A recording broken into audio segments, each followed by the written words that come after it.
నాకైతే చాలా రోజుల నుంచి కేఎఫ్‌సీ తినబుద్ధి అవుతుందని మా హస్బెండ్‌కి అయితే చెప్పాను. సో, మా హస్బెండ్ అయితే ఈరోజు కేఎఫ్‌సీకి తీసుకెళ్ళాడు. అండ్ నాకైతే ప్రెగ్నెంట్ అండ్ ఆఫ్టర్ డెలివరీ అయితే కేఎఫ్‌సీ చాలా క్రేవింగ్స్ ఉండే. బట్ ప్రెగ్నెంట్ టైంలో తినకూడదని నాకు తెలుసు కాబట్టి ఇక తినలేదు. కానీ నేను డెలివరీ అయిన తర్వాత మా బాబుకి ఒక 10 మంత్స్ అలా వచ్చినప్పుడు ఒకరోజైతే కేఎఫ్‌సీ తిందామని వెళ్ళాను. బట్ అక్కడ వాళ్ళు వచ్చేసి మీరు ఫీడింగ్ ఇస్తున్నారు కదా! ఒక 1 ఇయర్ వరకు తినకూడదు అని అన్నారు. సో, ఇక అప్పుడు కూడా తినలేదు. తినకుండా చాలా మంత్స్ అయిపోయింది. ఇంకా నాకైతే కేఎఫ్‌సీ అంటే చాలా ఇష్టం. అందుకని ఇంక ఈరోజైతే కేఎఫ్‌సీకి వచ్చేసాం. ఆర్డర్ కూడా ఇచ్చేసాం. అండ్ మా ఆర్డర్ కూడా వచ్చేసింది. అండ్ మా హస్బెండ్ వచ్చేసి ఎక్కువ చికెన్ అయితే తినరనమాట.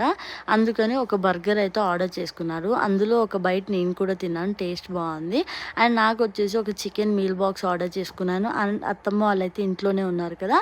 వాళ్ళ కోసం అయితే ఒక చికెన్ పాప్కార్న్ కూడా పార్సెల్ తీసుకొని వెళ్ళాను. వీడియో నచ్చితే మాత్రం లైక్ అండ్ సబ్స్క్రైబ్ చేసుకోవడం మర్చిపోకండి. Thank you for watching.